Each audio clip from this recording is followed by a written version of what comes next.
수많은 정보가 막 폭포수처럼 쏟아지는 세상 속에서 복잡한 뉴스 이면의 진짜 의미를 찾기 위해 지금 이 시간을 내어주신 여러분 환영합니다. 매일 쏟아지는 거시경제 데이터나 날선 기사들 속에서 길을 잃기 참 쉽죠. 네, 맞아요. 워낙 변수가 많으니까요. 하지만 걱정하지 마세요. 가장 핵심적인 인사이트만 쏙쏙 골라내어 여러분의 머릿속에 아하 하는 깨달음의 전구를 켜드리는 것. 그것이 바로 이 심층 탐구의 목표입니다. 자, 그럼 이 내용을 하나씩 풀어볼까요? 네, 반갑습니다. 오늘 우리가 아주 깊게 파고들 자료는 2020년 3월 4일자 글로벌 시황 브리핑입니다. 평소 시장의 흐름을 유심히 지켜보시는 분들이라면 아마 간밤에 쏟아진 뉴스 헤드라인들을 보고 꽤나 서늘한 기분을 느끼셨을 겁니다. 네네, 저도 아침에 보고 깜짝 놀랐거든요. 오늘 우리의 미션은 아주 명확합니다.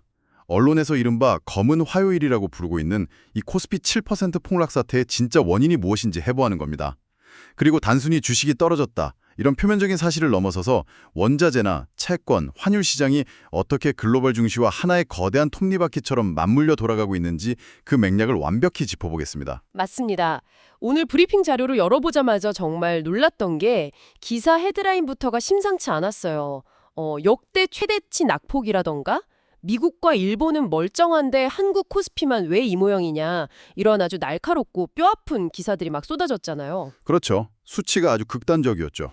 실제로 코스피는 하루아침에 무려 7%나 증발하면서 5,791.91포인트로 처참하게 주저앉았습니다. 심지어 미국 증시에 상장된 한국 관련 ETF는 장중 한때 14%나 수직 낙하하는 엄청난 투매 현상까지 겪었어요. 여기서 매력적인 부분은 바로 그 극단적인 디커플링 현상입니다. 글로벌 증시 전체를 넓게 펼쳐놓고 보면 어제 하루 동안 시장이 완전히 따로 노는 현상이 벌어졌어요.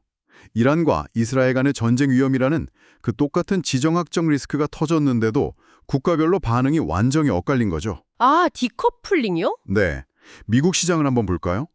S&P 500은 6,881.62, 다우지수는 17,843.11로 놀랍게도 전날 대비 거의 변동 없이 마감했습니다.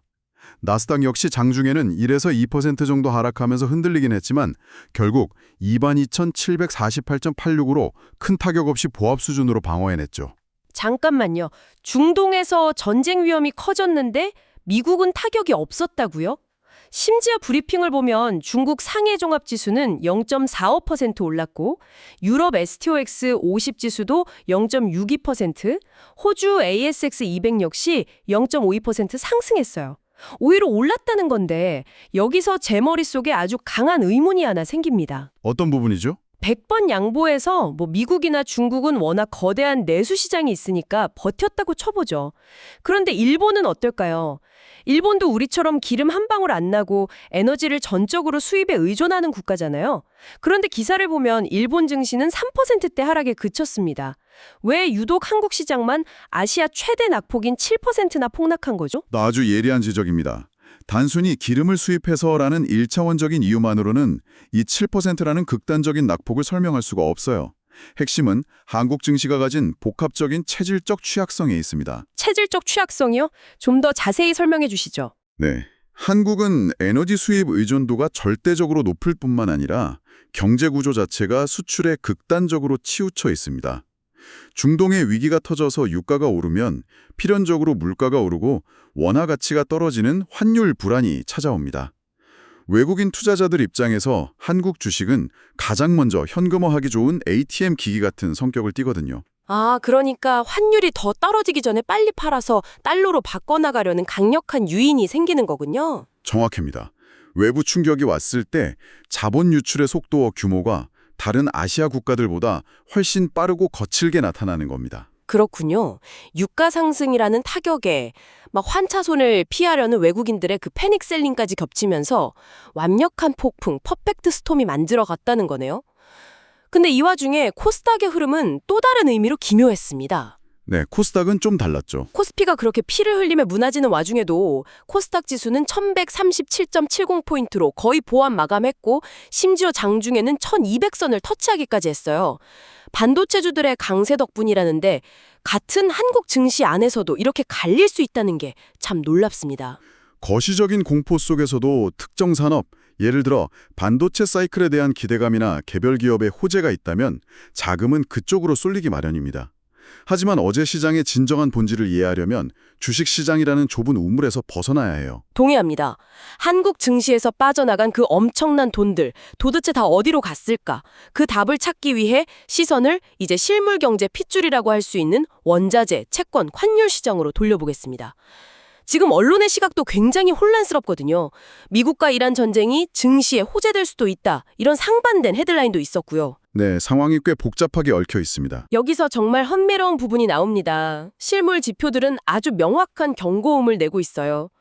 브리핑에 따르면 이라크 원유 생산이 전면 중단될 수 있고 호르무즈 해협이 봉쇄될 우려가 커지면서 WTI 국제 원유 가격이 전날보다 2.62달러 급등한 배럴당 64.89달러를 기록했습니다.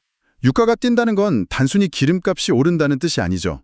원유는 모든 산업의 기반이자 인플레이션이라는 폭탄의 뇌관입니다. 유가가 오르면 물가를 잡기 위해 금리를 내리기 어려워지고 이 거대한 불안감은 곧바로 환율 시장이라는 거울에 고스란히 비쳤습니다. 맞아요. 어제 환율 시장의 변동성은 정말 롤러코스터 그 자체였습니다. 장중 한때 원달러 환율이 1,500원이라는 마지노선을 뚫고 올라갔어요. 시장 마감 무렵에는 1,445원으로 내려오긴 했지만 하루 안에 1,500원을 터치했다가 1,445원으로 곤두박질 치는 이 장세는 사람들이 얼마나 패닉에 빠져 우왕좌왕했는지 생생하게 보여주죠. 이걸 더 큰 그림과 연결해보면 아주 재미있는, 아니 좀 무서운 현상을 발견할 수 있습니다. 시장이 패닉에 빠지면 투자자들은 본능적으로 가장 단단한 벙커, 즉 안전자산을 찾아 피신합니다. 올해 최고치를 기록했다는 VIX 지수, 이른바 공포지수가 그 심리를 대변하죠. 네, 저도 브리핑 데이터를 보다가 제 눈을 의심한 부분이 있어요. 바로 안전자산의 대명사인 금괴, 그리고 디지털 골드로 불리는 비트코인의 가격입니다. 지금 이 방송을 듣고 계신 여러분도 한번 상상해 보세요. 금 1온스의 가격과 비트코인 1개의 가격이 놀랍게도 10만 3천 달러로 완벽하게 동일한 수치를 기록하고 있습니다. 네, 두 자산이 만났죠. 완벽하게 동일한 숫자에 도달한 거예요. 이거 너무 재밌지 않나요? 마치 두꺼운 금괴를 든 억만장자와 스마트폰 하나 든 젊은 크립토 투자자가 벙커 문턱에서 똑같은 10만 3천 달러짜리 입장권을 들고 마주친 격이잖아요. 하하, 아주 기가 막힌 비유네요. 영화적인 우연 같지만 이 수치가 상징하는 바는 매우 깊습니다. 전통적인 투자자와 새로운 세대의 투자자가 선택한 피난처의 형태는 다르지만 통제할 수 없는 외부 불확실성으로부터 내 자산을 지켜야 한다는 본능은 완벽하게 동기화되어 있다는 뜻입니다. 본능의 동기와 와닿는 표현이네요. 여기에 더해 우리가 반드시 짚고 넘어가야 할 지표가 미국채 10년물 금리입니다. 브리핑을 보면 국채금리가 4.033%로 5bp, 즉 0.05%포인트 올랐습니다. 숫자는 작아 보이지만 시장이 받아들이는 의미는 큽니다. 여기서 약간 헷갈리시는 분들이 계실 것 같아요. 보통 전쟁이 터지면 가장 안전하다고 믿는 미국 정부 채권으로 돈이 몰리잖아요. 채권을 사려는 사람이 많아지면 채권 가격은 올라가고 반대로 금리는 떨어지는 게 상식인데 이번엔 오히려 금리가 올랐어요. 왜 이런 청개구리 같은 움직임이 나온 건가요? 아주 좋은 질문입니다. 원래대로라면 전쟁 공포 때문에 국채금리가 떨어져야 정상이죠. 하지만 이번엔 유가 상승이라는 변수가 더 크게 작용했습니다. 아, 유가 때문이군요. 네, 투자자들은 전쟁 공포보다 유가가 저렇게 미친 듯이 오르면 인플레이션이 다시 심해질 텐데 그럼 미국 중앙은행이 금리를 안 내리겠구나 하는 시나리오를 훨씬 무겁게 받아들인 겁니다. 그래서 물가 상승의 위험을 보상받기 위해 더 높은 이자를 요구하게 되었고 결과적으로 국채금리가 상승하는 역설적인 상황이 벌어진 거죠. 머릿속이 맑아지는 기분입니다. 정리해보자면 증시에서는 공포에 질린 돈들이 미친 듯이 빠져나가서 금과 비트코인이라는 양대 벙커로 뛰어들었고 동시에 채권 시장은 다가올 물가 상승의 공포를 미리 읽어내고 이자를 더 높게 부르고 있는 거군요. 정확합니다. 아주 정교하게 맞물려 돌아가고 있죠. 그래서 이 모든 게 도대체 지금 방송을 듣는 여러분에게 무슨 의미일까요?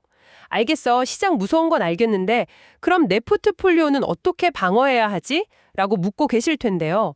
브리핑의 관전 포인트를 바탕으로 우리가 실제로 취할 수 있는 전략을 좀 세워보죠. 지금처럼 거센 폭풍우가 몰아칠 때는 시장 전체가 아니라 섹터별로 쪼개서 보는 시각이 생존의 열쇠입니다. 어제 마이크론이 8% 급락하고 샌디스크 등 반도체, 광산 관련주들이 직격탄을 맞았어요.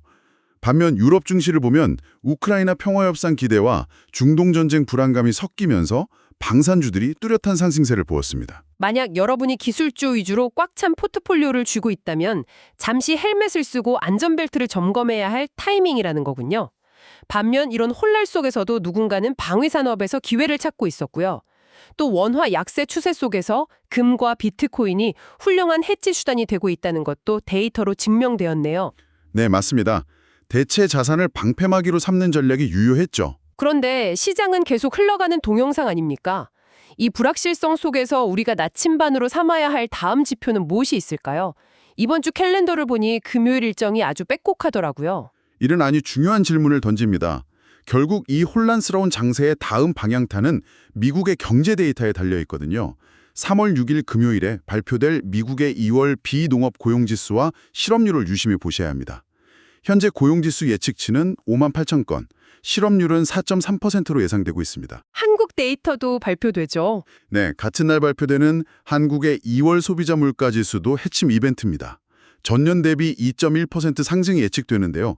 만약 미국의 고용과 소비 데이터가 기대 이하로, 그러니까 부진하게 나온다면 시장은 스태그플레이션 공포에 휩싸일 수 있습니다.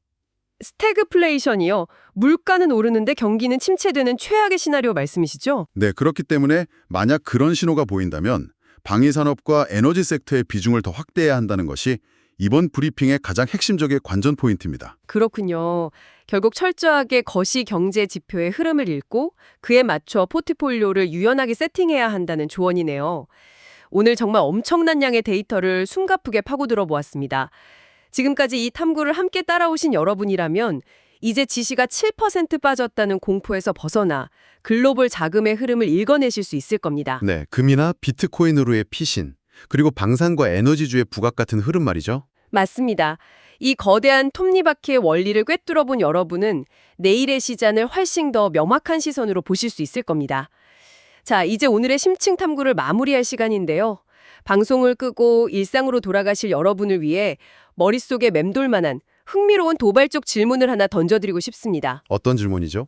원문 소스를 보면 코스피 7% 폭락이라는 우울한 소식 한 구석에 개장 70주년 맞은 한국 증시 글로벌 프리미엄 시장으로의 도약 선언이라는 헤드라인이 있었어요.